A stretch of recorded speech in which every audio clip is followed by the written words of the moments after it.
All right, good afternoon. Recording in progress. All right, good afternoon. Welcome to Thurston County Board of County Commissioners Board Work Session for this Wednesday, March 11th, 2026. It's 1:36 p.m. My name is Ty Mentzer, Chair of the Board. To my left, Vice Chair Commissioner Wayne Fournier, Commissioner Carolina Mejia, Commissioner Rachel Grant, and Commissioner Emily Klaus, County Manager Leonard Hernandez, and Assistant County Manager Josh Cummings. Meeting is live streamed to the YouTube channel for Thurston County. Written public comment may be received up to 2 hours in advance of the meeting and distributed to the board. Action may be taken at this meeting. We have a variety of kind of miscellaneous topics. First up is Franz Anderson Permanent Supportive Housing AMI unit changes with our PHSS housing team and Public Health Director, Dr. Freiheit. So should I turn the ball straight to them or County Manager? So a little bit of context. Yeah. This item is being discussed at the Regional Housing Council. I don't know, don't want to put you on the spot. I don't know if you have anything that you want to add. And so we thought it would be a good idea for Tom to come and update the commissioners as to what the request specifically is. I know that the Regional Housing Council has had several new members seated. And so I think the context of what is being asked is important because I think in some circles it might have been a bit conflated with with other things that it's really not being requested. So with that, Tom and Dr. Pride, feel free to take it away. Yes, thank you. I have not too much more to add other than we'll be talking about the history of Franz Anderson, budgetary financial considerations, and yes, Dr. Jen Freiheit, Director of Public Health and Social Services, and Tom Webster, Division Director over the Office of Housing. And whatever. My mind went blank. And we'll turn it over to Tom. Great, thanks. All right. So we'll just start with a little bit of background. I know some of you are familiar with this, but just as a refresher, because we've had a couple year history now with this property. So Franz Anderson, or if you're feeling fancy, you can say Franz Anderson.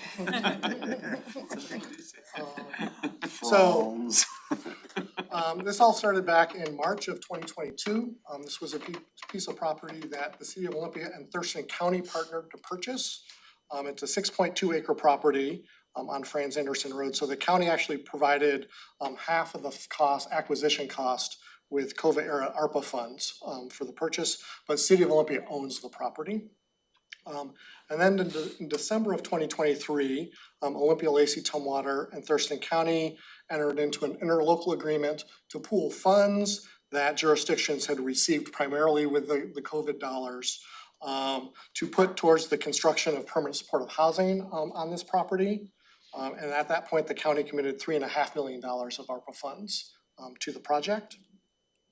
In June of 2023, Olympia signed a real estate agreement with Low Income Housing Institute. They went out to an RFP, solicited bids, and Lehigh was actually the only one who applied to develop housing on the property. So Lehigh was selected. That should be 24. If you're going in order, December 23, June 24. Good, And then December. good catch, yes. Yeah, just making sure. So which one is it? March 2023? Third bullet should be It June should be June. 2024. Got it. Just to stay, Yeah. assuming that we're going in chronological order. And then December of 2024, we amended that interlocal agreement because there was a timing issue with the use of the ARPA funds. We used ARPA funds for a project that was going forward. Actually, the project right on the other side of the road here, construction, and I'm blanking on the name of it right now. The housing, Commissioner Mejia, across the street? What? Drexel? No, not Drexel. Yep. Nope. It will come to me, I apologize. The home development behind the co-op. Oh, the apartments, of course, now I blanked too.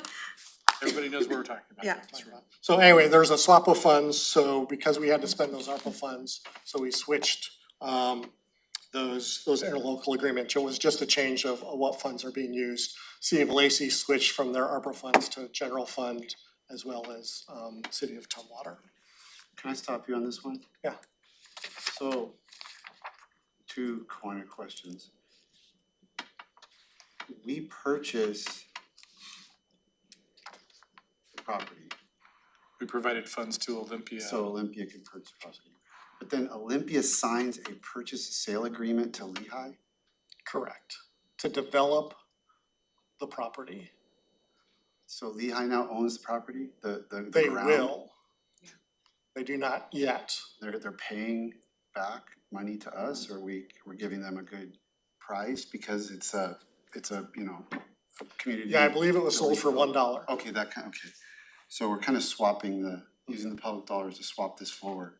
Correct. And what's not included in your chronology here, maybe you're gonna get to it, but it was a point of confusion for us last week was like physically on the, like, what do you see when you go there? Cause I went to a ribbon cutting for like 50-something tiny homes. Mhm. But I know there's a long-term plan for permanent supportive housing, that's separate or different than tiny homes, right?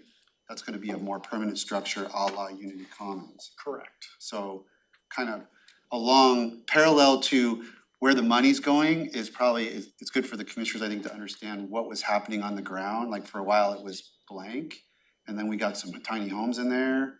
And now I saw the last email from, I think, a week ago that said, cause somebody asked and you think you answered, and it was like, yeah, no, there's still tiny homes there, but there's gonna be something else there. I mean, just to understand what's happening on the property itself as the money and contracts and ILAs move around. Yeah, so you're correct. And it's Lansdale Point is the property. That's what I was about to say, Lansdale. Can I also add, like, with Lehigh, we did extend kind of that RFP when we were searching for operators, because we kind of heard from kind of jurisdictions, not operators, but developers during that time as well. And so I know there was a lot of conversation before that was brought forward to the board. So just kind of wanted to make the board, I know Tom did try to do a lot of recruitment to see if there were any other developers who'd be interested during this time, but we only unfortunately just got one response. Yeah, so the property currently, as I said, 6.2 acres. On part of the property is a 50-unit tiny home village that is funded under the Encampment Resolution Program. So City of Olympia received funding from the Department of Commerce to help develop those tiny home units, do the necessary infrastructure on that piece of the property. So that will continue. That is continuing forward. And then kind of across the street, the property straddles, it's kind of a dead-end road, and the property straddles both sides of the street. On the other side of the street is where the development of these 70 units of permanent supportive housing, which will be a permanent three-story building that will be built. So that could go on and the tiny homes are not disrupted. Correct. Cause they're on, okay, well, that's good important to know. There is a long-term plan for a phase 2 that would build a second permanent supportive housing or a second housing on the place where the tiny homes currently are. But that is several years into the future, if at the point those tiny homes are no longer kind of viable or to move on to a second building. So there's enough space on the property for a second building. But that's a phase 2 that is kind of several years down the road.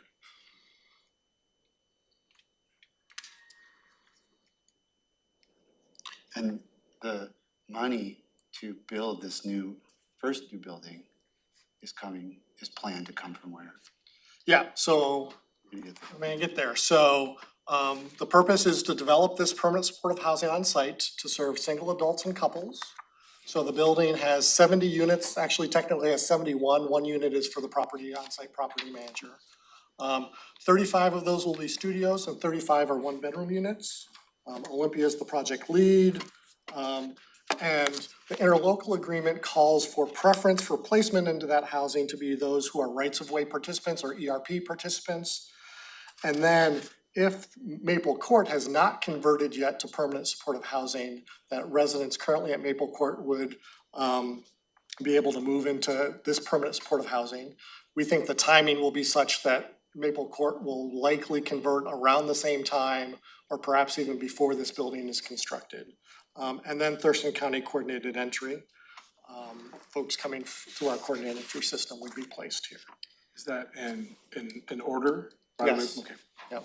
I have a question.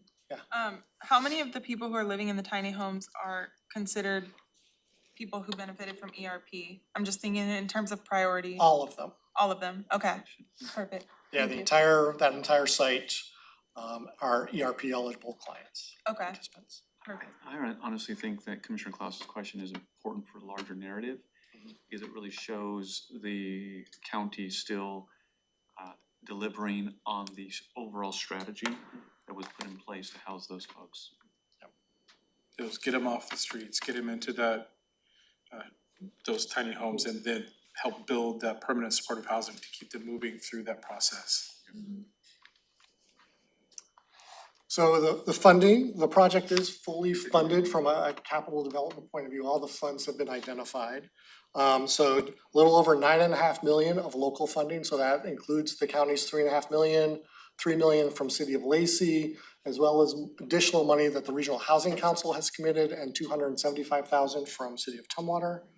Almost $4 million in Housing Trust Fund from the state, as well as about 15.5 million from the low-income housing tax credit. That tax credit funding is subject to finalizing an agreement with an equity investor. You said 3 million from the county, what is that where does that come from? Right now, it is coming from local home fund, but it's a swap with those ARPA dollars. So we used local home fund dollars that were designated for the Lansdale Point project, put ARPA funds into those, and you took the local home funds dollars that were gonna go into Lansdale Point and have shifted them to this. So it's really just a funding swap. You're at the 15.478 is predicated on. Is predicated on getting an equity investor to receive those tax credits. And so what has happened there in the, trying to negotiate that, the house, and so to keep moving forward, the operating dollars were intended to come from Housing Authority vouchers, Section 8 project-based vouchers, as well as some VASH, which are VA vouchers for veterans, and some Apple Health and Home project-based rental vouchers. There's been the Housing Authority, without getting too far into the weeds, are not able to provide those housing vouchers at this point right now, but there's a freeze on their ability to provide new housing vouchers. And so that has impacted their operating budget. So right now, if the project remains at 100% for those coming from homelessness or 30% area median income, their operating budget is at a deficit, and the equity investor will not invest with an operating budget at a deficit. That has predicated the need to shift the AMI to increase, and so the ask from Lehigh is to go up to half of the units or 35 of the units to be rented to those at 50% AMI or higher. That increases the rent they can collect, therefore it allows them to have a positive operating budget, which will then allow them to get the equity investor. And so that is why the request for the change in the AMI is coming from Lehigh. In discussions with the Housing Authority, we are, I would say, cautiously optimistic, hopeful that freeze will be lifted and that a Housing Authority will have vouchers that they can provide to this property in the future. Can you tell us about the freeze? The freeze is related to the Housing Authority's budget and the number of vouchers they've already issued and kind of rising rents, and they don't have the funding to issue new vouchers.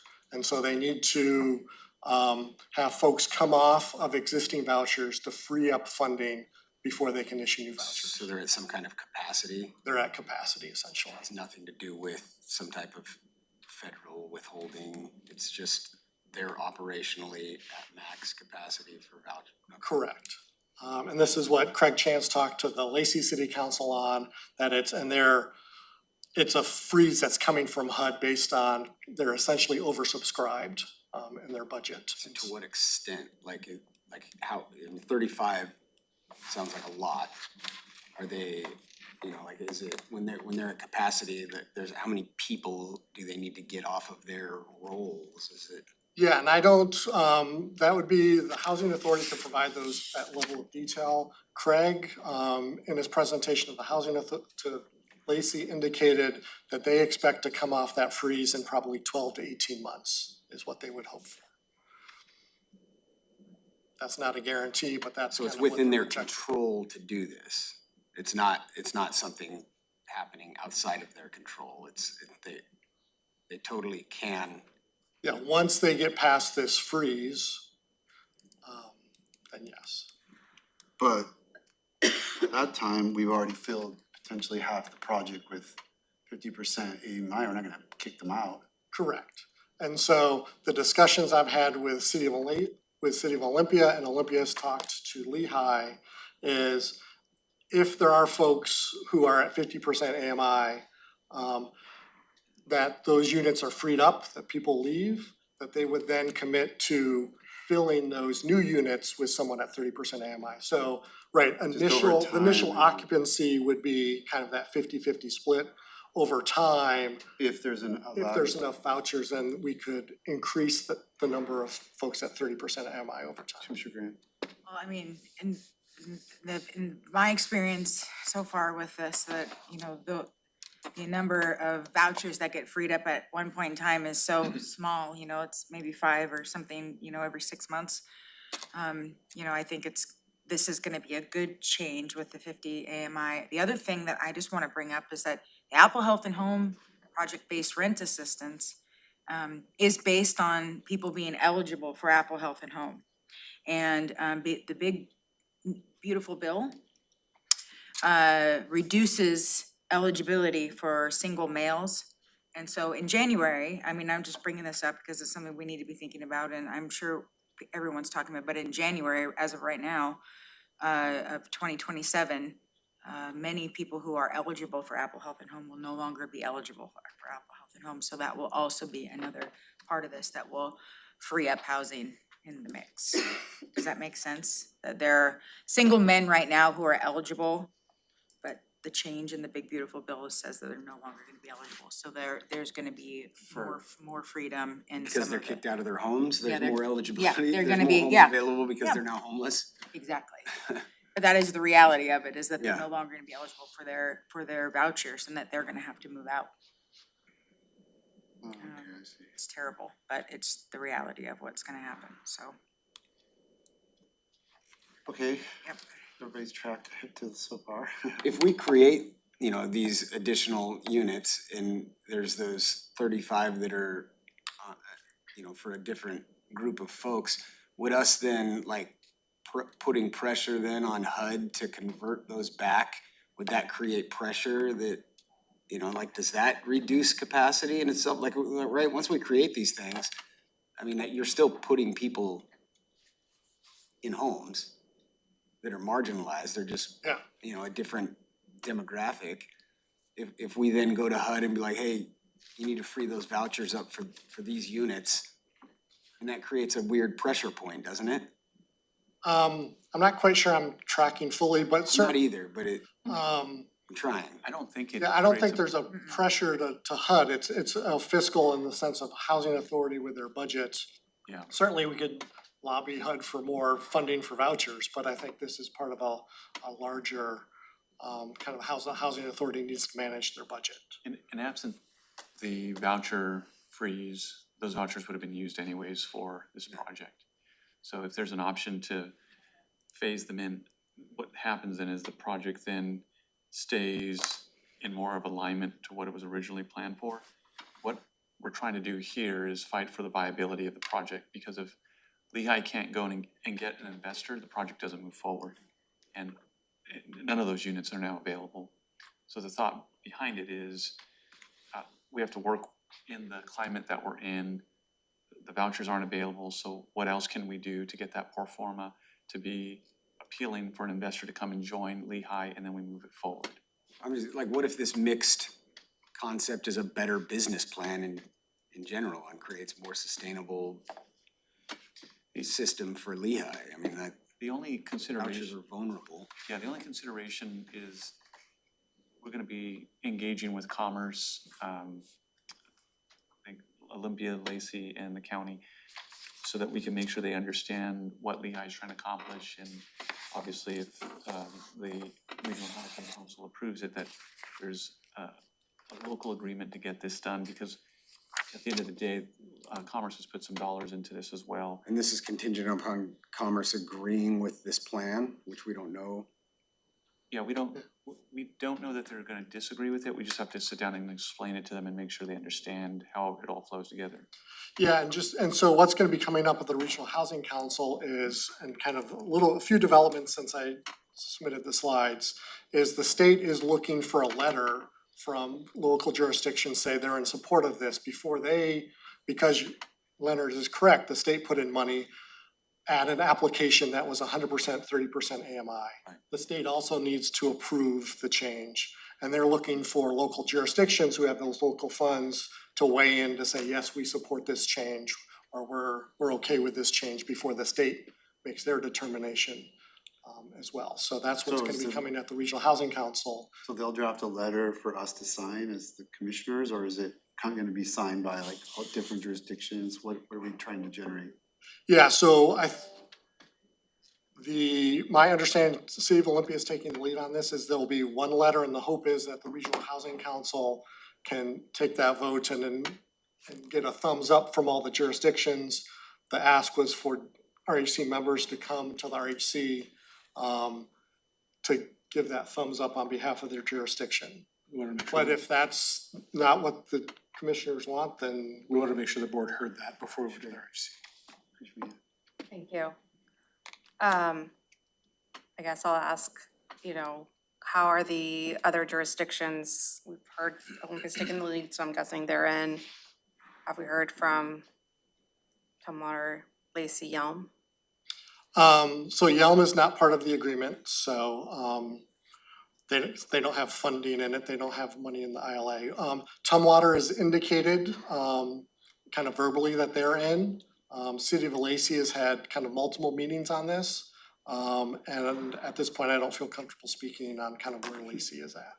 I think that what I'll say is that the city manager is optimistic after the engagements that they've had with the Lacey City Council, that the questions have been answered.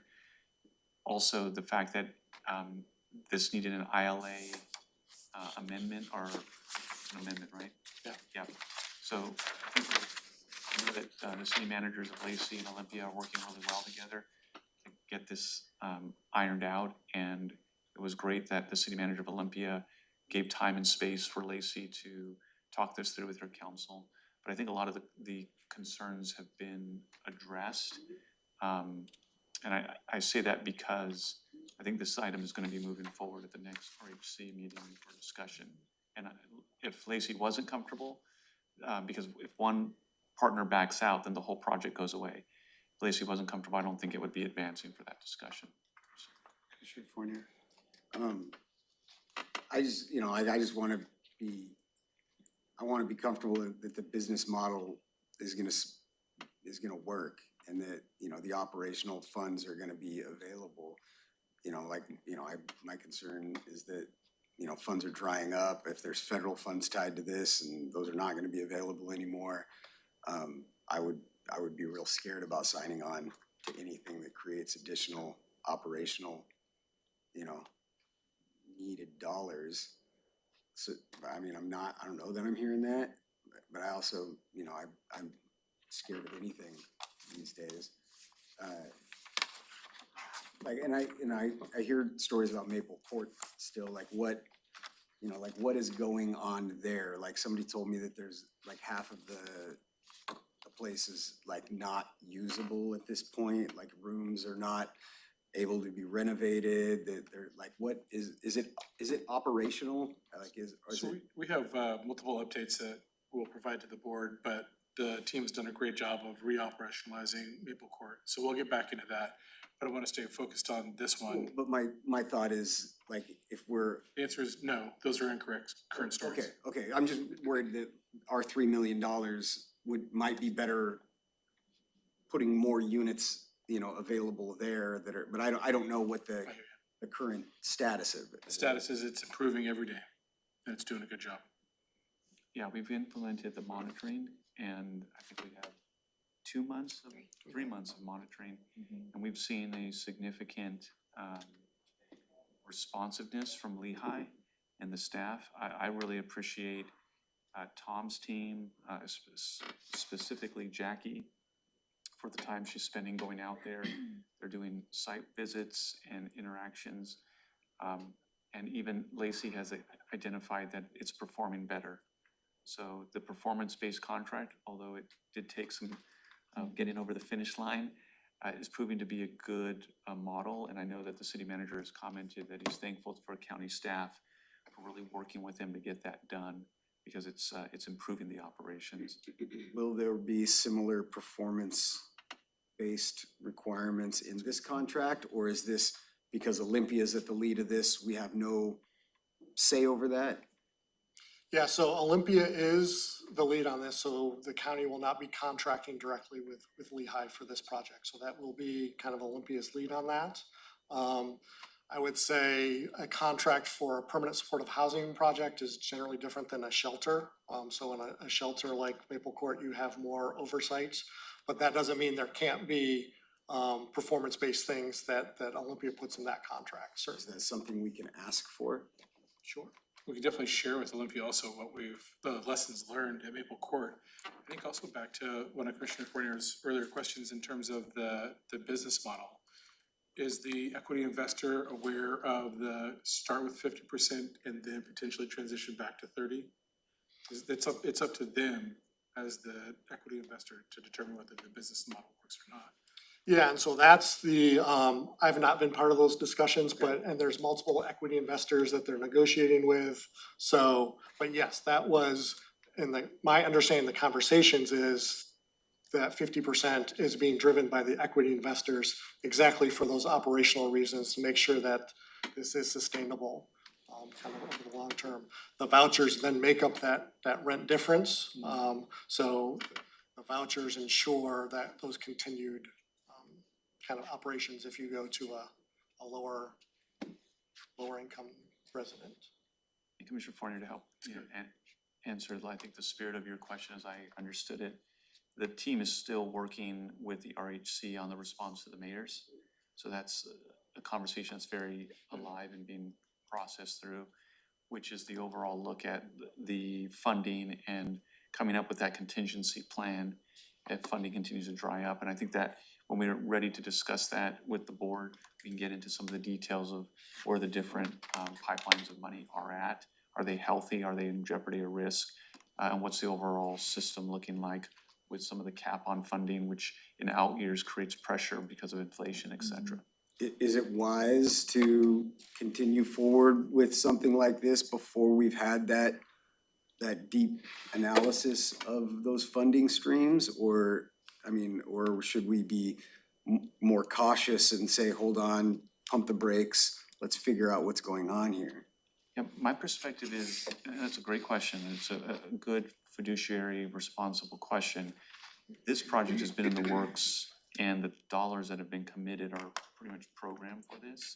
So I believe that if this was a new project and the funding hadn't already been identified and dedicated, then it would probably be better to wait for the presentation. But because the jurisdictions have already outlined that level of funding, and it's committed and it's kind of in process, we're like the plan's right about to take off. And Lehigh is being responsive to the changing dynamics of the funding landscape and has a plan, and we're working together to go to Commerce. I think this project is in a good place to proceed. I'm not worried about the capital side of it, it's the operational side. And initially I was thinking that, like, oh no, these are red flags of, just a business model that is gonna start, showing its weaknesses. But I'm hearing from Tom that that's not necessarily the case, the way he explained the vouchers. I'm just thinking out loud.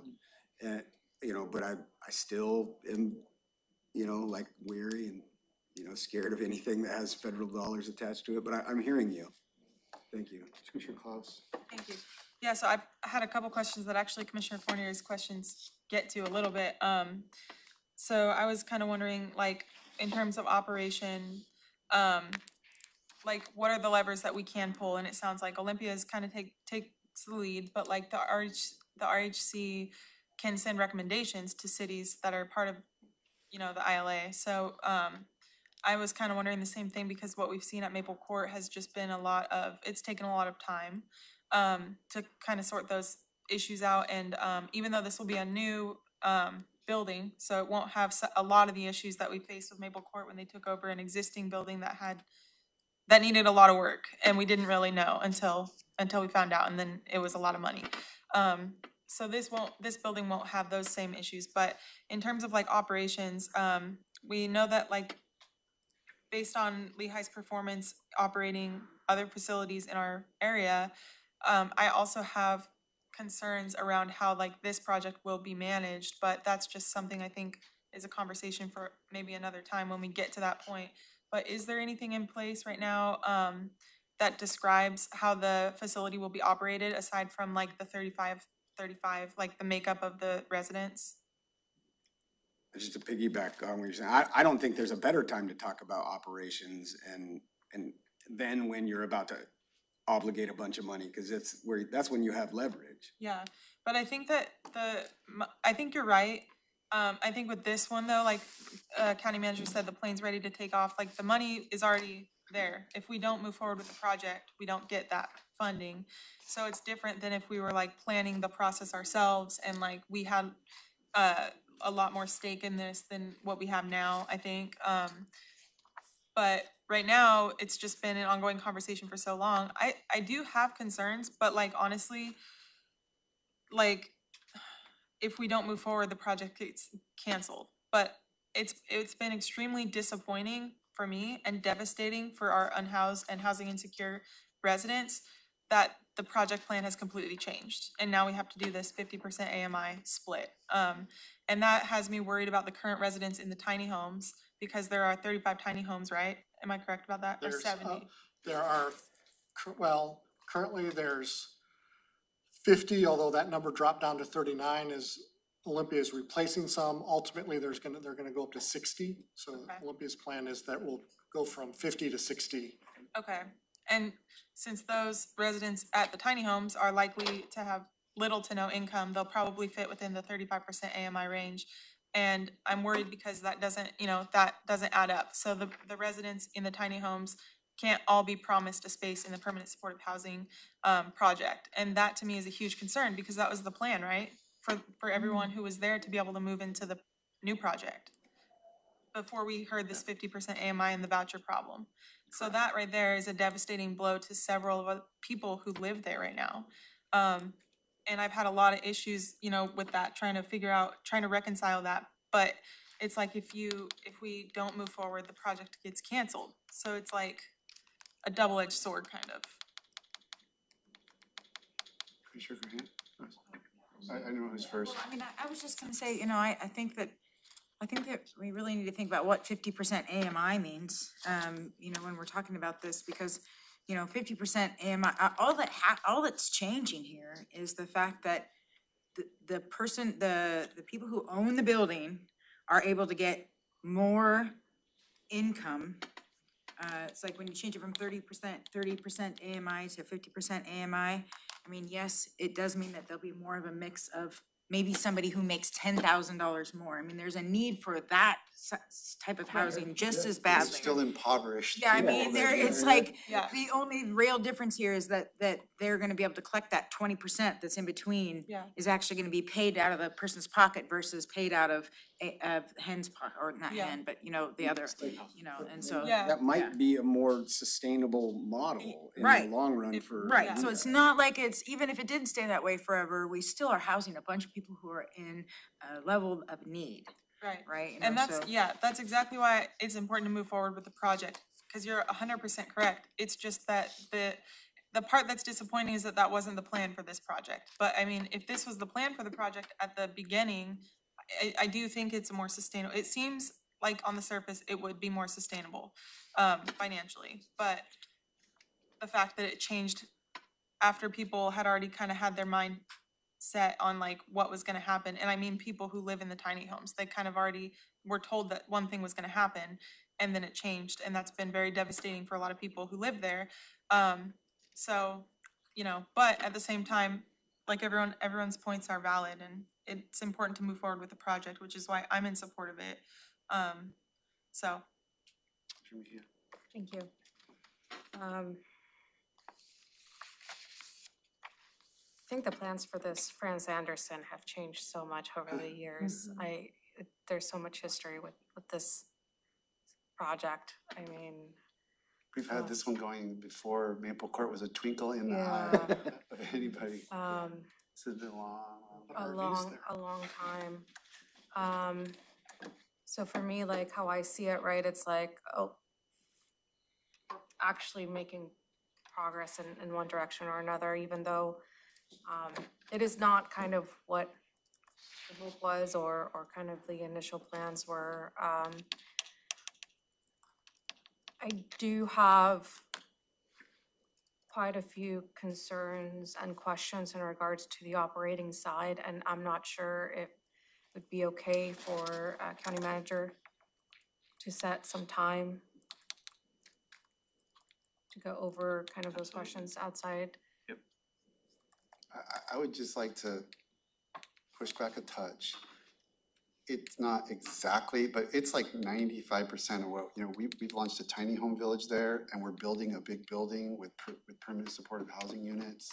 I mean, that was the dream and we didn't have, I didn't know if we could do it, you know, back when we were squirreling around with the purchase of the 6.2 acres. So I mean, if we get to that, that's a pretty substantial accomplishment toward the original plans.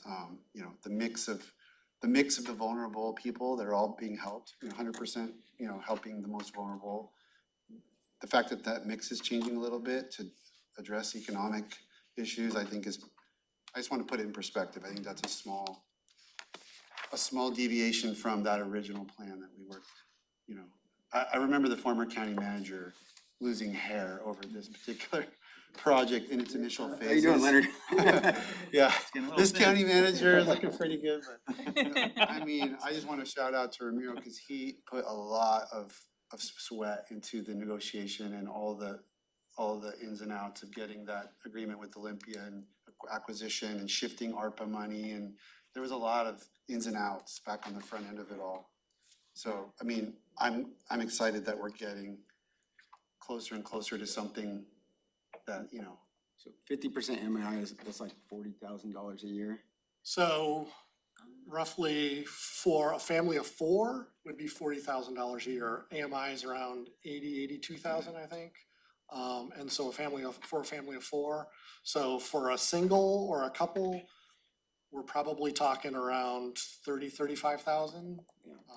Don't quote me on that. It's probably very hard to find housing when you're in that range. So this does move the needle for a significant amount of people. At 30%, you're probably talking 18,000. And Chair, I would agree with you that the kudos to the former county manager are definitely warranted because these projects are not easy, even in the best case scenario, but with the amount of changes that have been taking place over the last several years, for them to be able to work with our partners, and you know, that was the direction of the board to do that. It did take a lot of tenacity from Tom and others as well to keep these conversations going. It is an evolutionary process when you start with something that looks like one thing, but then to get it over the finish line. And I do think that us talking about the operations of these places is absolutely important and essential. So we're happy to provide briefings to the commissioners as we lead up to the bigger conversation about the RHC overview to the response of the mayors. And I know that Tom and Commissioner Klaus and others will be working on that as we update the RHC and then also ultimately come and talk to the board about what that would look like. I think at one point, correct me if I'm wrong, Tom, significant efforts were done to make this the RV camp and take all the Ensign Road and create an RV area. And that didn't end up working, but like that was all we were talking about for months. Yep. So I mean, you know, that's why this project is just, to see it get where it's at now, it's Had cool. many evolutions, and now this is the landing place. And I will definitely reach out to City of Olympia to see what they have in place with Lehigh around the operations. Thank you. Commissioner Cox? Yeah, cause I'm kind of wondering on that note, like, Lehigh, I won't say too much here, but I think some of us at the table know Lehigh has had issues, not just with Maple Court. There are several unhoused community members who have come to me personally and have ongoing court cases because of being removed from Lehigh properties unjustly. And that's probably all I need to say here. But I'm really concerned about their operations in the long run. And I'm kind of wondering, like, long-term, how much control does Olympia or anyone else have over if we hear that they're doing things that are harmful to people that they're supposed to be serving, what levers do we have to pull to ensure that that harm doesn't happen? Or that we can hold them accountable? I mean, they own the property, so it's kind of hard to say. Yeah, and so, generally speaking, and I don't know exactly what Olympia has negotiated with Lehigh, they'll put those in lien documents, and so there'll be lien documents in terms of who they serve. If there's no direct operating dollars that we're providing, that does limit our ability a little bit, you know, they'll have to follow kind of housing authority and HUD guidelines around the use of the housing vouchers or VASH vouchers, or the state if they have Apple Health and Home vouchers. But if the RHC, and ideally, the RHC would not have any operating dollars or jurisdictions in this, it should be, those vouchers and subsidies should be enough to sustain its operations. So that does limit a little bit of kind of oversight and monitoring that jurisdictions are able to do. So it really will be dependent on how the city of Olympia structures lien documents to ensure that the property is used for affordable housing. Usually that's for kind of in perpetuity. Okay, I will But say- the specifics of how the operations, usually lien documents don't get into the level of detail yeah, that, you know, a contract would in terms of a scope of work or performance-based contract does. I will say that Olympia staff were helpful in providing us some perspective when we were working through our performance-based contract with Lehigh, just providing some historical context. So I know that they have worked with Lehigh in other contexts. And so I'll look forward to Tom making outreach to his counterpart in Olympia and having that dialogue, and then we'll bring that information back. thank you, that'd be helpful. Yeah, and just to reiterate that, I will say Olympia does have good deep history with Lehigh, so they're very familiar with Lehigh kind of strengths and challenges as well. So I think they go into this with open eyes as well. Okay, thank you.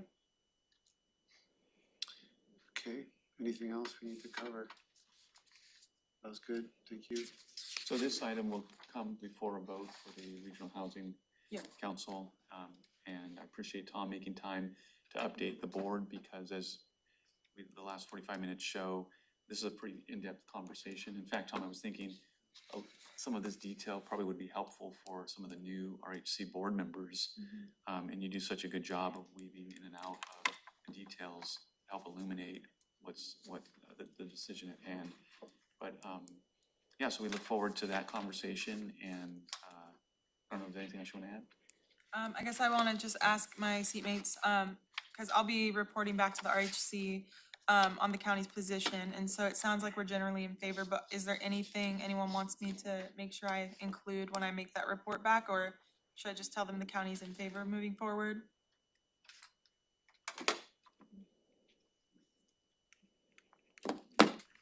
Practically, that'll mean an ILA will come before the board, an amendment as an AIS, once the RHC takes a vote on it. And that'll be something that all of you as commissioners will see in the future. I mean, if the conversation gravitated toward operational aspects, I think you could represent that the board wants to make sure that we do what we can to address accountability, kind of what you said, what I think everybody said except me, that everybody's accountability and trying to make sure that, you know, if there's ways to include that in the Olympia's work, we support that as well. Okay, That's kind of what I'm hearing. okay, Yeah, I was gonna say the same thing. I'm in support of the capital piece, but I'm just, still have a lot of questions on the operating side. okay. And then, do we know, and I know you mentioned earlier, Lacey, maybe you don't know right now, but when we get the amendment, do you know if it'll have anything about Maple Court, or is that set aside for now? Maple Court in terms of, Lacey wanting some sort of amendment related to Maple Court to be included with the Franz Anderson amendment. Do you know if that's still what the ask is? No, I think the ILA will have nothing to do with Maple Court. Okay. I think what Lacey was communicating is some of the council members' concerns were about the operations of Maple Court, and they wanted to make sure those could be addressed before they entered into new ILA. Oh, okay. There was also, and this is just community-wide, there's been some kind of questions about should we be obligating so much into this project when there's also interest in working on the jungle? And will we have the capacity to do that work after we've obligated all this money? Because Olympia's saying we need help when we come in and start working on this issue. This is a regional issue. This is a regional issue. This is not just an us issue. So, you know, is the well, how dry is the well at this point when, you know? Yeah, I would say this project moving forward is critical to Olympia working on the jungle. Not if there's only 35 units, right? That's When there's like 35 more 1,000 units than we have right like now. 1,000 people in there. Well, there's No. maybe 300 max.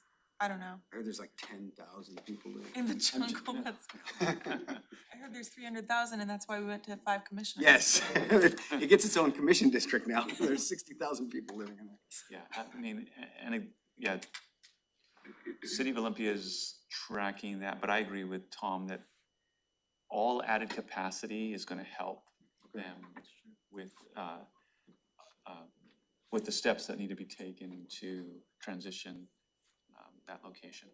Is there a dollar figure on each unit that is being created? I've heard those kind of figures thrown around before, that, you know, per permanent supportive housing unit in Thurston County, it costs such and such dollars to put one online. To build. That number's changed. We can do the quick math, 70 units for about $29 million. So I don't have my calculator out, but they're, right, construction these days, we're in the probably pretty close to 400,000 a unit. 400,000 per unit. Yeah, that's a rough ballpark. But can I add to that, like, I've heard this calculation, maybe Commissioner Fournier has heard, you said you've heard figures thrown out, so it sounds like people are talking about this. That calculation doesn't really, it's quick math, but it doesn't really take into consideration all of the other components of building that aren't just like unit specific. So I don't know if that makes sense, but like, I don't know, there are more expenditures when building than just like the unit itself, like the scaffolding, everything else. So doing it The per unit, infrastructure if- connections. Yeah, things like exactly. There's a total those cost. Yeah, so 400,000 per unit is probably higher, but it's a good quick math, I guess, estimate. But I just wanted to throw that out because it's important to consider. Because some people will think, oh, 400,000 per unit, that's like the cost of a house. Why are you putting people in an apartment when? Yeah, where it's like 60 more tiny homes. Yeah. Yeah, but there's hidden costs there, so the 400,000 doesn't really equate to like one unit, probably. But anyway. It doesn't, but it does. It doesn't, but it does, yeah. And that's a permanent unit that's gonna be there for 40 years versus a Yep. tiny home that has a Yeah, it's true. 5. If they're well taken If care they're of, well and we have taken care of. performance measures in the contract that ensure that That's they're true. well taken care of. That's a really good point, I think, yeah. Bringing to light the real concern is if the operations aren't going well, the infrastructure could crumble. So that's, yeah, but hopefully Olympia, you said they're going in with open eyes, so that's good. All right, thank you. Let's move on to the next topic. Next up is Thank you. LoSAC conference expenses. This is a short item, I think. I think I've touched base with each of you. This was just clarifying when we set at the end of the last year, $2,000 per commissioner for an educational expense. And then it was like, well, what about LoSAC and the working conferences where we send people? And it started to get kind of confusing. And so talking to the county, brainstorming with the county manager, we sort of, I'm proposing that we just change it to $3,500 with everything counts, including whatever you do counts.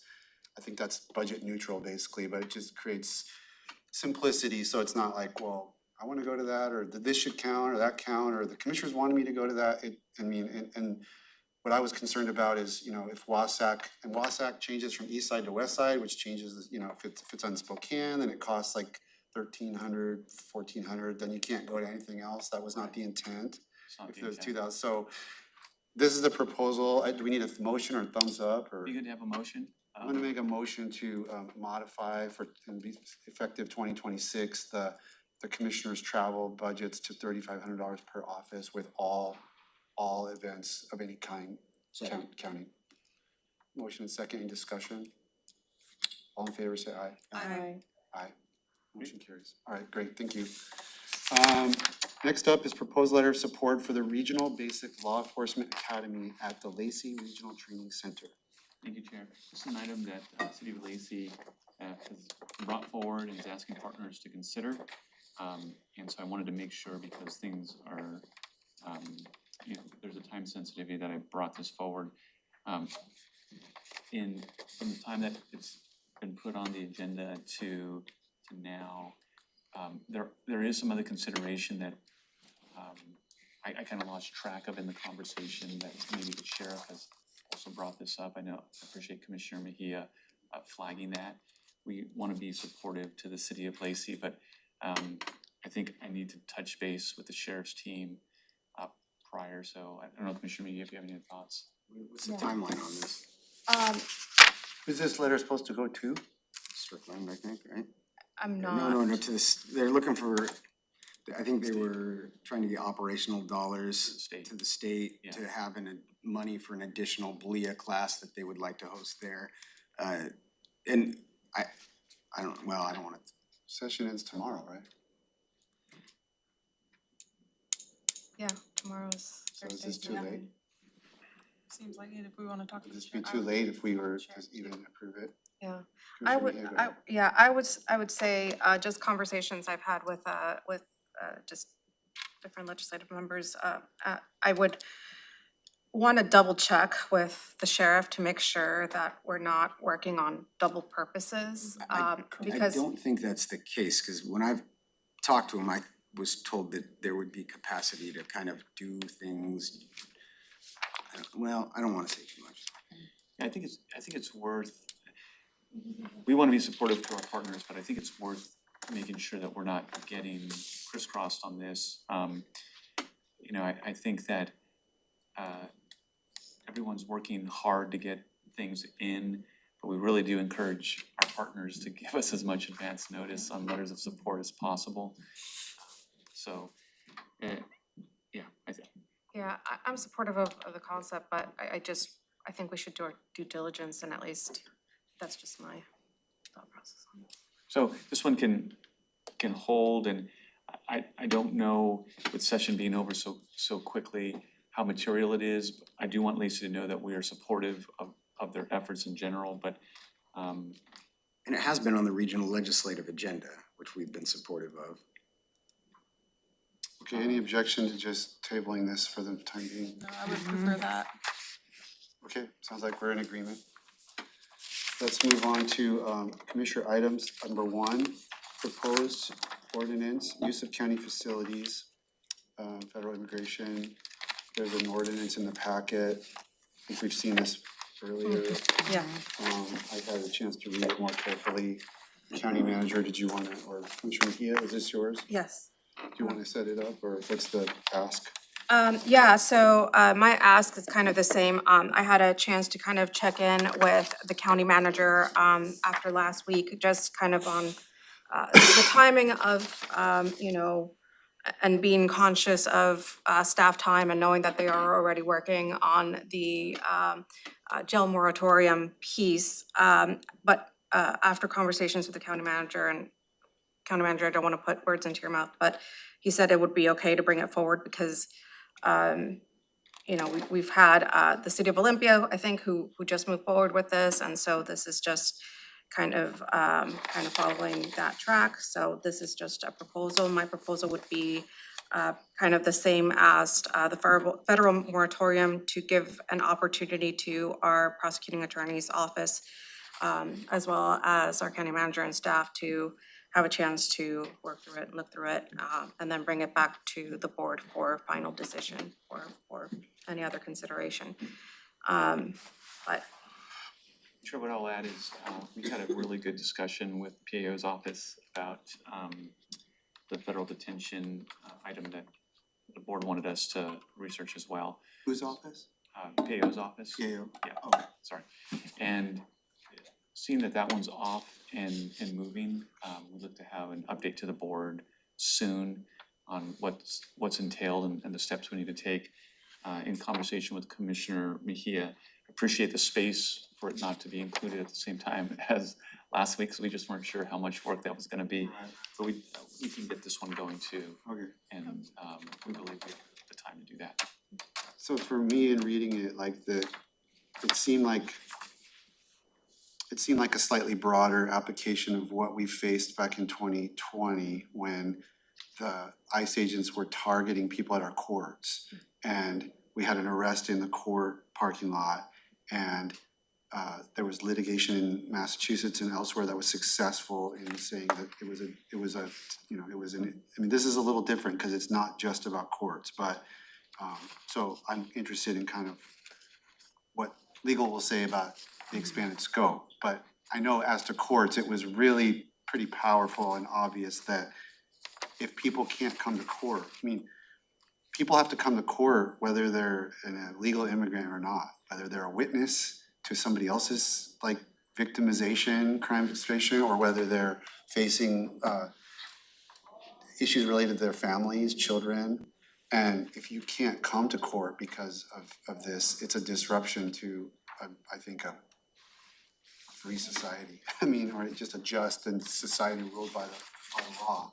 So federal courts at that time agreed. We joined, if you remember, in litigation. I don't remember how it actually all played out because I think there was an injunction, a temporary injunction, and the policies changed, I think, before it all got really finally adjudicated. But anyway, that piece makes sense to me, and whether or not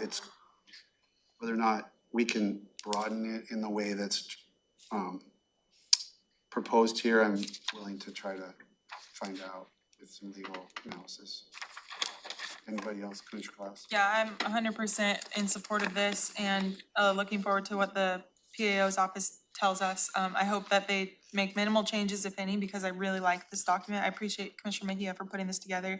I know that it's also kind of modeled after other ordinances that have passed the legal test and gone into effect. So I feel pretty confident that it's probably pretty close to what we're looking for and what we can get out of it.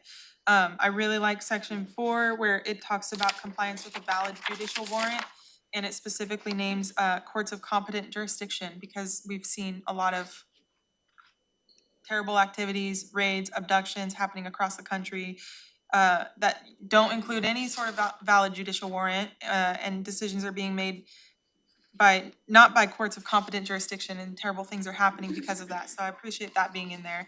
I'm wondering, in terms of enforcement, I see the enforcement section, but practically speaking, what would happen if something were to happen on county property? Would that give the sheriff the authority to then take action against ICE agents who are going against this ordinance, or what would that look like? Do we know? So I asked the same question of the city manager of Olympia when they were contemplating theirs, which I believe passed. And he said that it's not a legal enforcement, it's a civil enforcement. Obviously, you don't want law enforcement agencies, at odds with each other. So our plan is if the board gives direction today to do that, we will work with the PAO so that they can reach out to their city council and figure out what that mechanism was, and we can report back to the board. Okay, and King County as well. Okay, absolutely. perfect. And that civil enforcement piece, is that codified in law, and that's why or is there any discretion at all to try to push toward being criminal enforcement? If Federal preemption rules prohibit anything like that. I figured, yeah, I just thought I would ask, because if there's any wiggle room, I think in the But you future. can create pathways where you would report somebody to the Department of Justice, to the Inspector General or something like that, but then you have to hope that you have a responsive Department of Justice that would take action. We'll have that conversation about what the options are and can report that back to the board. Okay, thank you. I would say, like, the only thing I would add, is maximum enforcement. Like, that's what I would advocate for, whatever we can do for maximum enforcement to make sure that this ordinance actually means something, cause it does mean something, but in practice, if it doesn't do anything, then, cause we see federal agents doing whatever they want. And so, whatever we can do for maximum enforcement, I'm all for it. I really like this ordinance, I appreciate it, and I just wanna make sure it works and that people are listening to it. Commissioner Mejia? And I think kind of just like Commissioner Menser mentioned in terms of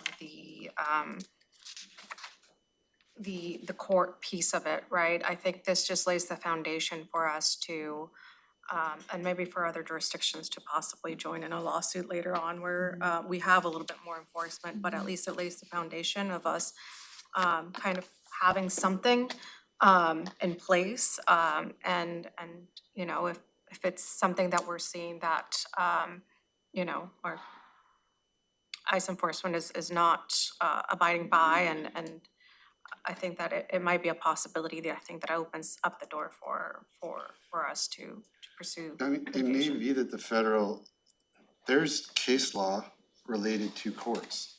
Yeah. And, you know, I mean, it may be that the lawyers come back and go, we think you're on solid ground with respect to the court, because that was, you know, like within a half mile of courthouses or whatever, and not the auditor's office. Like, I don't know. I mean, wouldn't shock me if that came back, or they would say that you're really on a limb if you do it to, you know, other places. But the court was deemed so, you know, central to a civil society and the ability for, you know, because you're, you know, if a victim can't get justice because the key witnesses who happen to see them being attacked is too scared to come to court, that doesn't Yeah. benefit the community in any way. So things like that. So, you know, Yeah, we'll see what they say. actually I have oh, go ahead. No. Well, I had a question, and first I wanted to say in response to Commissioner Mejia, laying the foundation, I just wanna say this goes beyond like laying the foundation when we typically talk about like something that just gets it started. I wanna say that this goes it goes as far as I think we can go in terms of foundation. I think you're a couple steps ahead of that actually, so I just wanna say thank you for this again. And then Commissioner Mensah, you mentioned the auditor's office just as an example, and that gave me a thought. Does this cover the auditor's properties as well? Okay, because Auditor Hall wanted to make sure that her properties were included too, and if it needs to be explicitly stated, then County Means property. any real property We had only. AI-enabled flock cameras on all the county facilities we could monitor for this type of we're thing. not doing that, so. Yeah. Say if ICE was showing up. But I do think that because you bring up a good point, but because we do have approval for AI software cameras on the auditor's properties, it might be worth it to explicitly put her office in the ordinance. I don't know, what do you think about that, Commissioner Mejia? I mean, I wouldn't mind, but I think the county property piece is pretty Yeah, it's everything. I mean, it's we own broad, that yeah, property, so. because it's technically like it's Plus it's leased. county so- owned. It's not technically auditor owned, right? True, It's- yeah. So, I mean, I wouldn't mind, like, again, but not sure. I mean, yeah, It might not have to be you know, if there, you yeah. think about I'm just remembering the court case and how the court reasoned got to the result that it got vis-a-vis courts. It wouldn't necessarily apply to the Public Works building.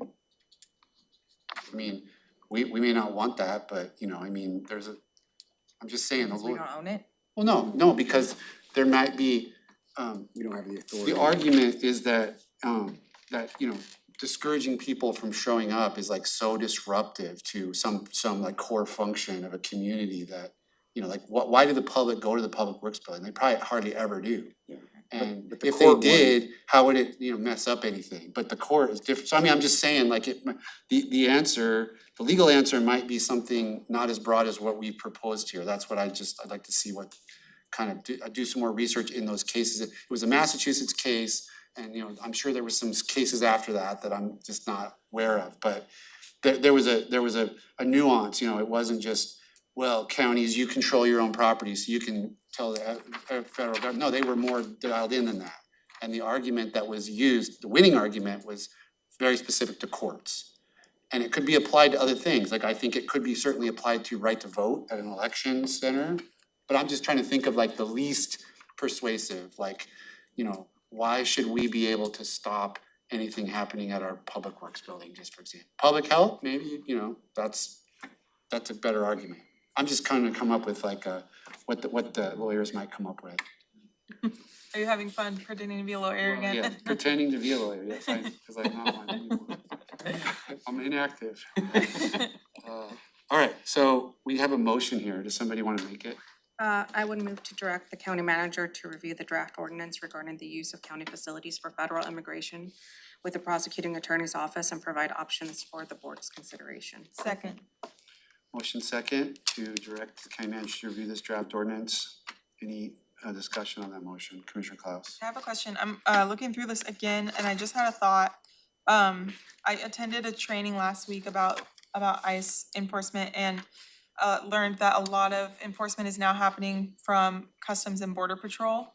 And so I didn't know, this seems broad enough to where it's talking about the action, not necessarily the agency, so maybe it would cover that, but I just wanted to say, because I learned it recently, that Border Patrol is also out there doing the same work, so if we needed to. Technically, they're not allowed to be outside of like 300 miles of the border I or think something like that. They either changed the law or they're disregarding the law, because they're doing it everywhere I think now. it's option B. Probably, but do we need to put, cause I don't see ICE actually named as the agency, I see the It's saying action. civil immigration enforcement operations. I mean, you So does could that- add language that says regardless of who's carrying them out or something. Yeah, maybe whatever we could do to make sure that it's applicable to any federal agency, cause who knows how much they're gonna expand into making other federal agencies do this kind of work. Maybe For, just, I think that's a item for DHS. further discussion. is that too much? You couldn't put DHS. I know. It's like 60 agencies or something. I like know. that, including FEMA. Other discussion on this motion? No, just grateful to the board for the discussion and for the support. Call for the vote. All in favor, say aye. Aye. Motion carries. Chair, I had one more item before commissioner reports on committees. Okay. We've received, it's included in your hard copies, we've received an outreach from the EDC. We're really excited that they're assisting the city of Tenino on submitting a funding request for the expansion projects for the Agriculture Innovation Park to Senators Murray and Cantwell's. The board approved the funding request for the commissioners that went to NACO for what the county can advocate for, that they gave them the authority to do that. So because this is within that same structure that the board approved just before they went to NACO, and time is of the essence on these requests, I'm just informing the board that we'll go ahead and sign off from the county manager on the letters of support. I wanna just see if there are any questions on that. But I feel like the board was already given authority for us to advocate our federal delegation for these types of projects as approved on that list. This was essentially our project, and then as we were working it through, it made more sense to ensure that the operational control of it was with the city of Tenino. So this was our project, so it makes sense for us to continue supporting it. It's exciting. We hope that they can get funding. So there's no action. Just wanted to let the board step in. Thank you. Okay, I had two quick questions. And then we can go to reports and committees. One was, really quick question, flags are half-mast. I'm curious, I'd like to know why, in case I'm asked. Yeah, we'll send something out to the board. Do you know, Ashley? Yeah, the passing of the Reverend. He had his funeral though, so it goes up after the funeral. We'll double check with facilities and The get, governor sent it out. Okay, so it was a state request. Okay, I wasn't tracking that. I was trying to find it, but right for this meeting. Real quick, all the commissioners got a request for the TV interview. And I just wanted to, I know, I've talked to the county manager and some folks and I didn't know, I thought we should just be aware that my understanding was that like a statement's being made with some input from the prosecutor, just so we're not all Right. separately responding to it or. I think we authorized a statement, that was the one that you wrote up. Yeah, this is, That's my thought, is we have They a already had position, we that. have a position, that's Oh, our it's been position. used. The email said we have your letter, but do somebody wanna give more comments? That's what they wanna talk about, I think, is that letter.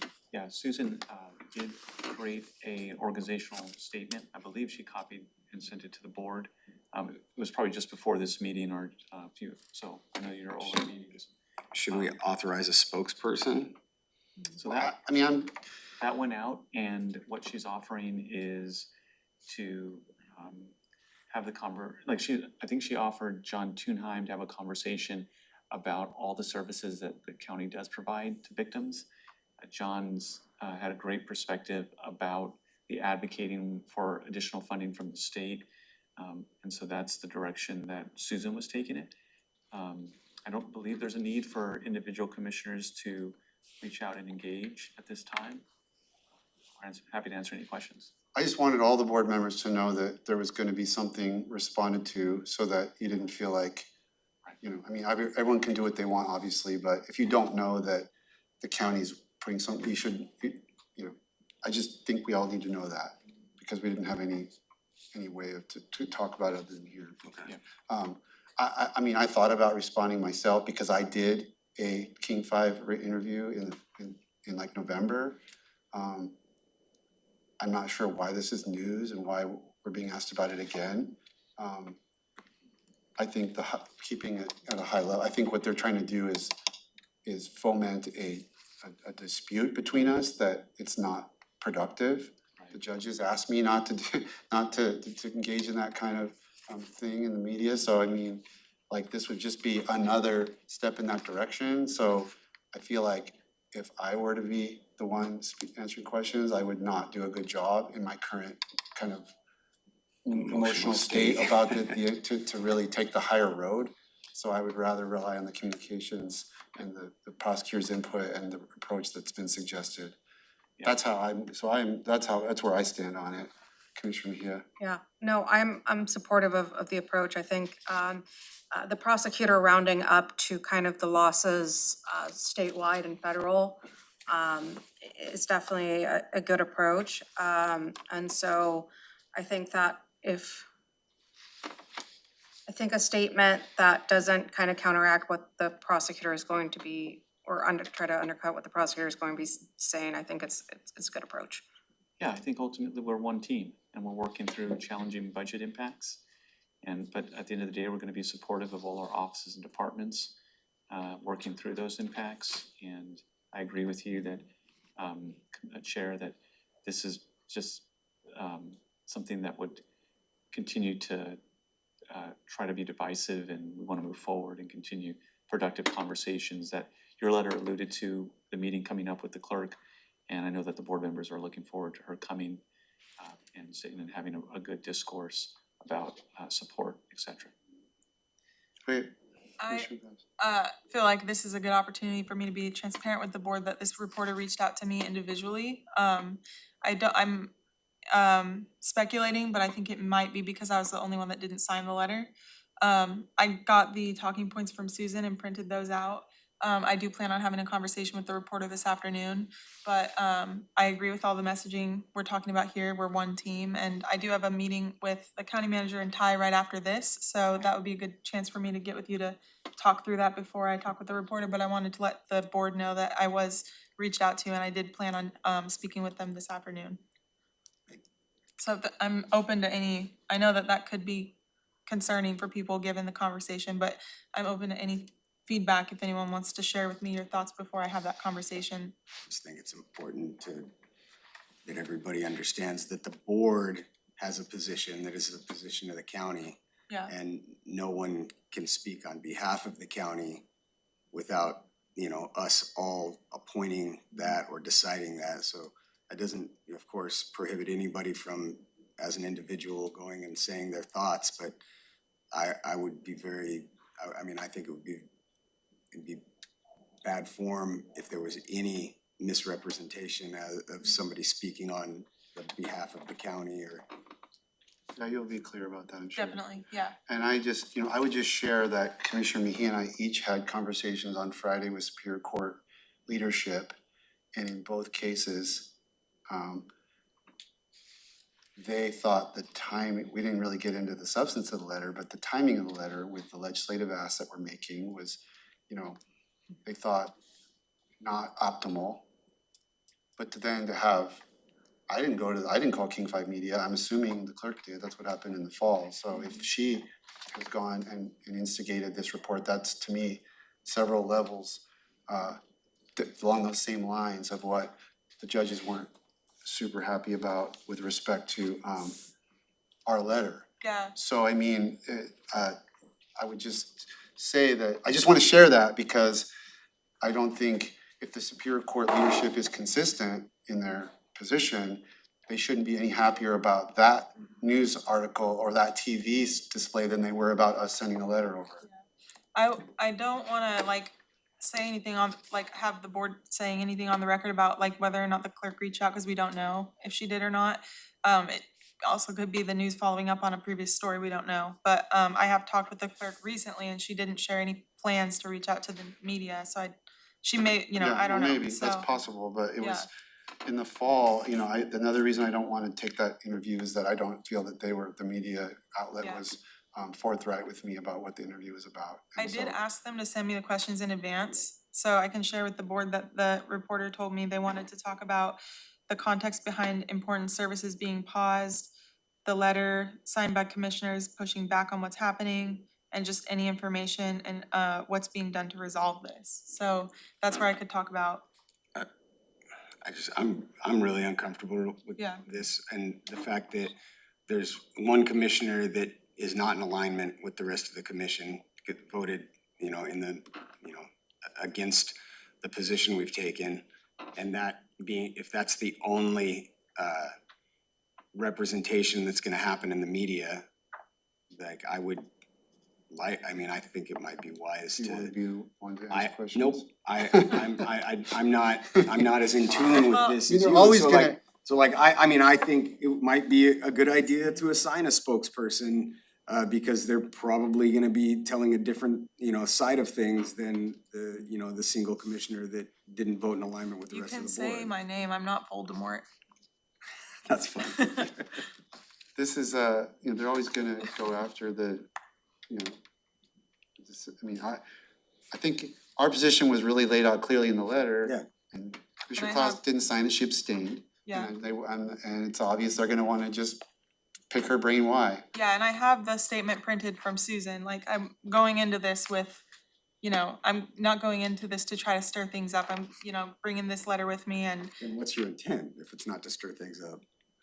well, I mean, You stand in solidarity with your commissioners and be like, this is our statement we made.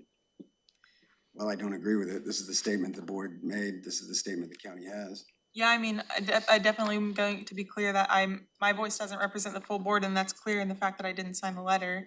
But I'm fortunate that I have a meeting coming up here quickly with the county manager and chair, so I'll talk through it with them, but yeah, I don't intend to go in there and talk poorly about the board by any means, so. And I don't think our questions allude to that anyways, I don't think it would go into that territory, so. Okay. Well, that's good, I think it's good for us all to know what's going on. Yeah. Let's go to commissioner reports on committees. Anybody have one? You don't have to, if you don't, we don't have to, Commissioner Klaus. I do. Let's see, so RHC meeting, I think, because we had the presentation today, this can be pretty quick. We reviewed the state of the regional homelessness response system and shelter capacity constraints. Let's see, yeah, a lot of this stuff we've already talked about, so I can skip the RHC update, I think, unless anyone's got questions. We had the Thurston Climate Mitigation Collaborative meeting. We reviewed the 2024 TCMC progress report, including Energize Thurston, the home energy score model ordinance, of course. We approved the 2026 work plan and budget, including continued support for Energize Thurston, the vehicle miles traveled gap assessment, administrative coordination and funding for a regional climate program assistant. We also discussed jurisdiction updates and the status of the home energy score across partners and next steps related to the chai timber sale and broader forest management advocacy. Since we talked about there, are there any questions? I know we're meeting about the chai sale before my next TCMC meeting, so I can bring back. A little update there is the King County Court invalidated the wishbone sale for the failure of DNR to consider alternatives under the law.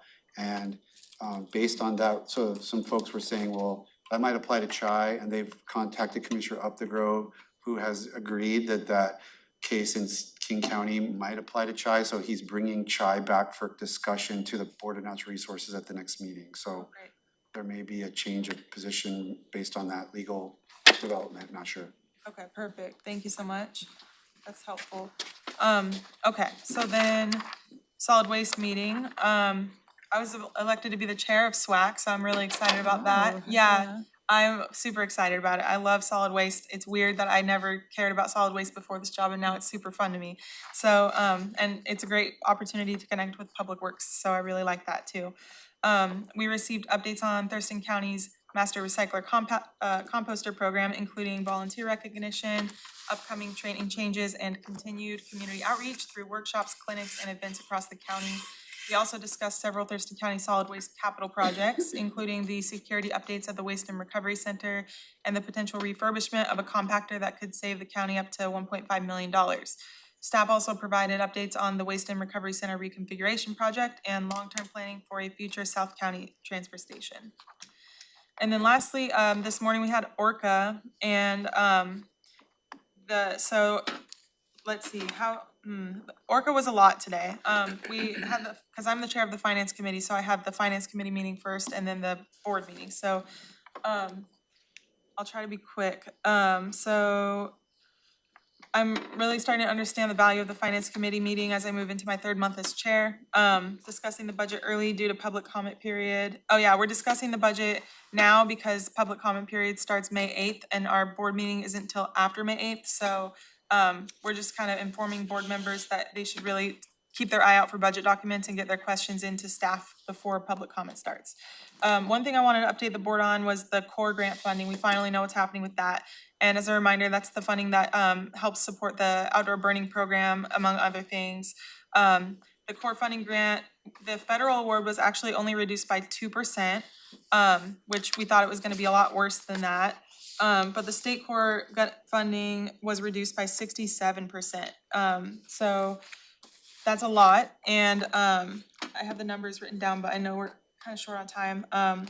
But anyways, the point I wanted to make is that I would really like to bring this into our conversation for legislative priorities for next year, because restoration of that core grant funding is essential. And if we can't get that money, we're gonna have to talk about either reducing the level of service on smoke complaints and burning complaints, or increasing jurisdictional assessments, which would impact the county, or burn bans all year round, which would impact rural community members in Thurston County. So that's a huge deal. So we really need to try to, if we can, we should advocate for restoration of that core funding, because the outdoor burning program is unfunded. So they're using assessments and other, whatever they can to pay for that, but there's no funding dedicated to that program. So losing this core funding is a huge deal.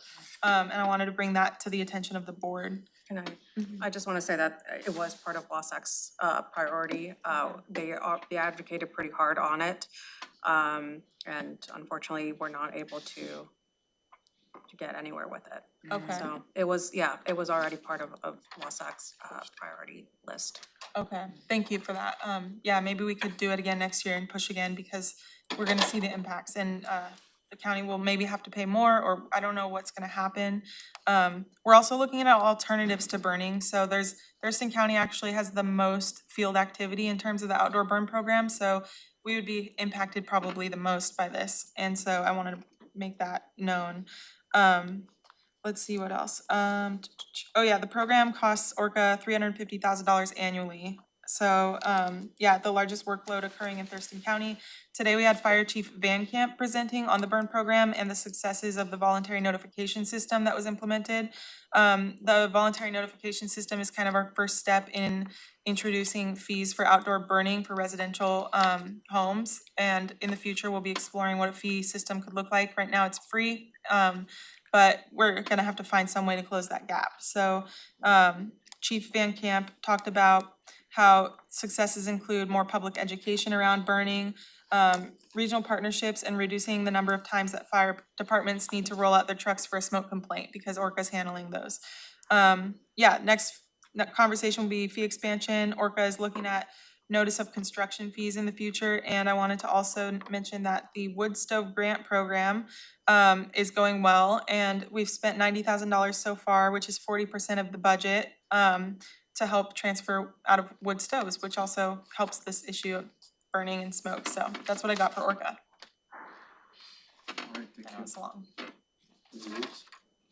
Commissioner McGee. So for my committee reports, met with the Affordable Housing Advisory Group with the Gov's office. A lot of conversations about what is going to kind of be the future of like housing programs within the Department of Commerce.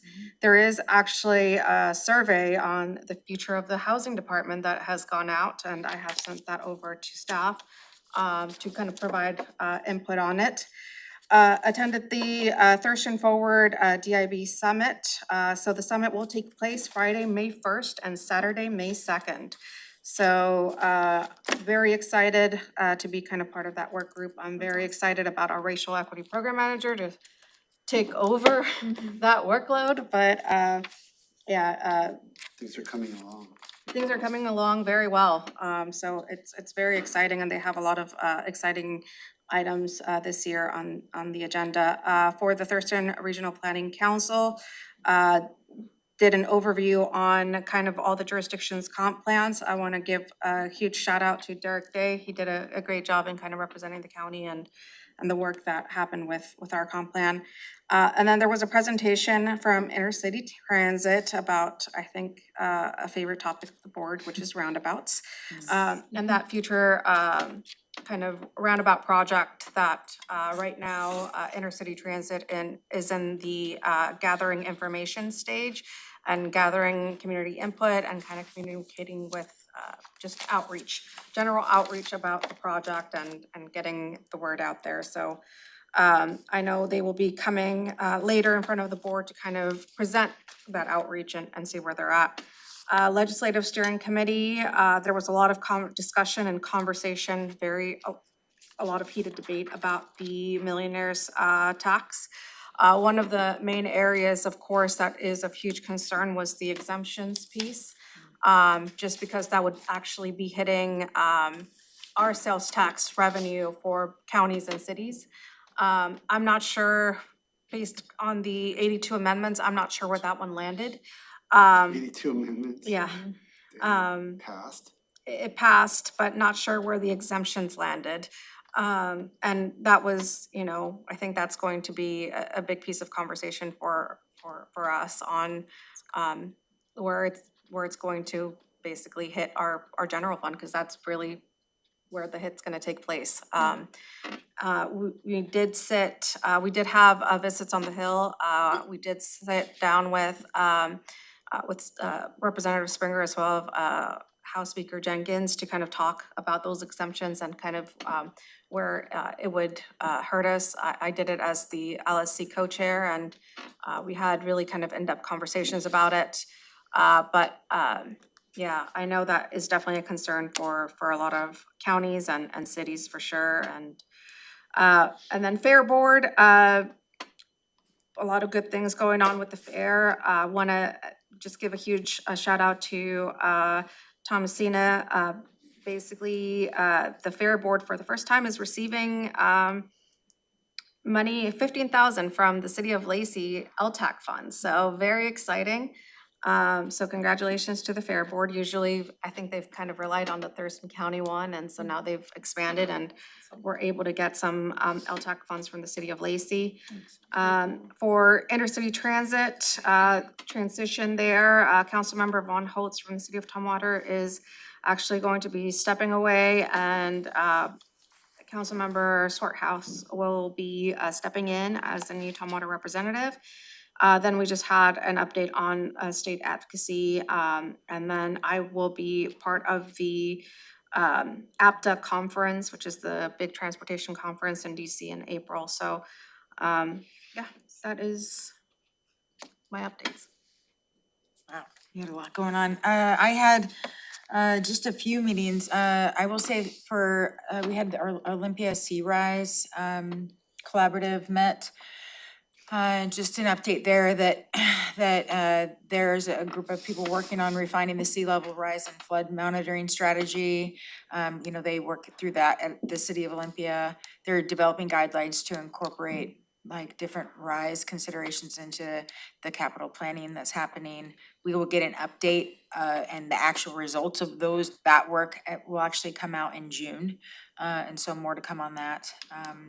I will say that there's gonna be some really cool event going on called Rise to the Challenge that is gonna be at the Wet Science Center happening on March 21st from 10 to 4. It's gonna be something really cool for kids and co-led by City of Olympia. It is March 21st, 10 to 4 at the Wet Science Center. And it talks a little bit about like sea level rise might be frightening, but it's gonna talk about it. There's gonna be a game and the game starts at 2 o'clock and there'll be activities all day. The other thing that happened for me since then, I will just talk about Transportation Policy Board. You know, I'm trying to get to my notes. Give me just 1 second. TPB. That we had, that we talked, you know, today about the call for projects and I just wanna mention that a couple things came up, not for this cycle, but for next cycle, that you know, future funding cycles, you know, Mayor Ryder mentioned that he really wants to add a point, and that's part of the process for you know, assigning who gets what on the call for projects, but adding a point for being a federal project or how to use, you know, we talked a little bit about when something already has federal funds assigned to it. You know, that it would be nice if there would be, you know, almost a little more of a priority or just a tiny bit more of a priority for those going forward. And so we talked about that being a potential conversation for the future. And then the other Councilmember Vanderpool mentioned that also when something is being supported by two different jurisdictions and, you know, two projects that are both on plans for two jurisdictions, that should also be considered for having an extra point. So those two, that kind of conversation happened. We're not going to consider that for this round of cycle of call for projects, but we are gonna be talking about it at the Transportation Policy Board going forward. And then they're just really excited about, you know, we had the presentation, I don't know, maybe you guys did too at CRPC, but on the multimodal project. And just talk about what that means. It's a regional framework for how people move across our system. And we're, you know, TRPC is working with staff to really look at, instead of, you know, how do they move, you know, it's not just, you know, counting the number of riders that ride along in a city bus or how many people are using our paths or our trails, but instead it's, you know, it's about the human part of the way that we move across the system and how do we measure that and how do we bring that into our measurement, you know, into measurement, and so that we can start talking about, are we doing a better job getting people across our county? And so I'm excited about, you know, engaging more in that over the next year. And the last thing I'll just mention is that Innovative Justice this week. It was just really cool. I want to say it out loud that it's crazy. I get so emotional when this stuff comes up, but it was really cool to listen to. They talked about there was various people who attended the reentry simulation that happened, and we all were we were all here doing our work, and so none of us got to go to that. Oh, I've been to one. Yes, and you know, the reentry simulation is you know, it's real life examples of how people are navigating their lives when they leave and enter jail. And we heard our lieutenant from our jail talk, and she had not attended, or maybe this was just a big wake-up call, but we got to hear our lieutenant from our jail say that she went to that and she took something from it, brought it back, and is implementing it in the jail. And so, you know, I'm just saying that, you know, and it's really impactful when just the littlest thing, littlest part of regional collaboration across it can make such an impact, because you know, what we learned is that people are not, you know, when they leave the jail, they don't even have their Olympia might have taken their stuff with them. If it was an Olympia call, it's an Olympia thing. I won't go into all of it, but it's like if somebody's when they released out of jail, they may not have their phone, they may not be able to access their ID, and what that's like for them. Just the opportunity for jail staff to get that in was just a really big I deal. didn't realize So that all their stuff got hauled somewhere else. right, there's so many And complications then to. they don't bring it back for them. No. You'd they think don't when bring- someone get released, So like you you'd walk have to out the bring, door. Yeah. if you're gonna send it off, you gotta bring it back. Nope, Right. No. they gotta track it Right. down. They also get released at 10 o'clock at night when there's no bus service. Yeah. They also get released when they, you know, I mean, there's lots of those different things that Sim model it's we were just talking about. simplest little thing. And but what it's important to note for us and for our public is that our jail staff already is implementing something to make sure that that's no longer, you know, that will get fixed. And so we have a lot of people who are doing a lot of really good work, who care and wanna make implementations that will actually improve the way of life for people when they're trying to get out and get their life together. So that was really cool. I also just wanna mention that Innovative Justices, you know, one of my favorite meetings every month, and that it's a meeting that's supported by Wayne, who's in the PAO office, and it's just a platform for people to come together to share information about what's going on that's cool in our, Not me, not this Wayne. that's, Different Wayne. not that Wayne, not that Wayne. Other Wayne. Wayne Graham, who is from our prosecutor's office, and you know, and that is just another really good example of how just having a meeting where people can come together to talk about their information can really make a difference, so that's that. Is that like a meeting that I can attend, like just as an observer? I That think sounds so. really cool. Yeah. I've been going every Yep. meeting for 8 years. Yep. Cool. And it's not assignment, it's just something I do. Yeah, Could you send me an Show up invite? there. I mean, we should probably Absolutely. notice, we'll have to have the clerk do some kind of notice if 3 of us are gonna show. yeah. Cause I've been the only one that ever shows up until this year, but Yeah. and Commissioner Grant's been going, but Wayne sold it short too. He's like, for the last 5 or 6 years, this has been a group, like, no. It's been more than 8 years, cause it was going before I became a commissioner. Like, Yeah. it's one of the first things I plugged into when I got elected, so Yeah. that group's been going for like 8 or 9 years. And it's At really great. least, I mean, I don't know exactly how long, but yeah, the whole resource hub kind of, we spun off stakeholder groups from that group. And that was instrumental in putting the pieces in place for the resource hub before we were able to find space, carve out a little space for it over at Building 4, but Yeah. yeah, that was a good presentation, honestly, Pack Mountain and everything. Yeah, Pack Mountain, yeah, and I'll be attending just so you all know, I'll be going with Pack Mountain to the National Association of Workforce Board conference in a couple, I think, next week, something like that. And spending some time with those who are doing those resimulations and things like that, so. They were supposed to have that, when you were in DC, they were supposed to have that, like something like a retreat or something, and I was gonna go in your stead, but Yeah. I got a call that they didn't have a quorum. Yeah, And then I was on the Hill, Carolina, Commissioner Mejia asked me to go to testify, so I That's didn't fine. end up plugging into it. So That's- whatever, it's whatever they okay. did, I I'm can't, pretty I plugged would have in, reported yeah, back to you. so. But I didn't end up doing it, and I thought, well, if they don't have a quorum and, you know, and I'm busy at the Hill, then, Yeah, but 'cause you said that was okay. Sean serves on that, right? And he was in DC. Yeah, we were all, not around, so, and, Sharon was somewhere too, so, yeah. Can I Okay. just say real quick, Yeah. that your reaction to the reentry simulation is how one ought respond to something that's so real. And I wanna just say thank you for that, bringing that real life to this meeting, because it's really, if you haven't attended one of those, I highly encourage you to go, 'cause I I did a felt the DV same way. one, like, same model, but, and the prosecutors, and I can't remember, took place downtown Olympia. This was like 6 or 7 years ago, so I know what it does and how it works. It's very It is cool. good. Right, Yeah. you know, the emotional, I'll just say this, that the emotional side of me gets, you know, it's life or death, crucial. Someone can make a decision the minute they walk out of the jail that could literally, you could turn left or you can turn right when you come Yeah. out of jail. It is huge. Yeah. And I don't know how many calls I've gotten in my personal life where someone's leaving the jail and they're just like, I have nowhere to go. Yeah. And we try, as a network of people in recovery, we try to make sure that that person, no matter what, if someone's calling someone in recovery, we're gonna get them Yeah. what they need.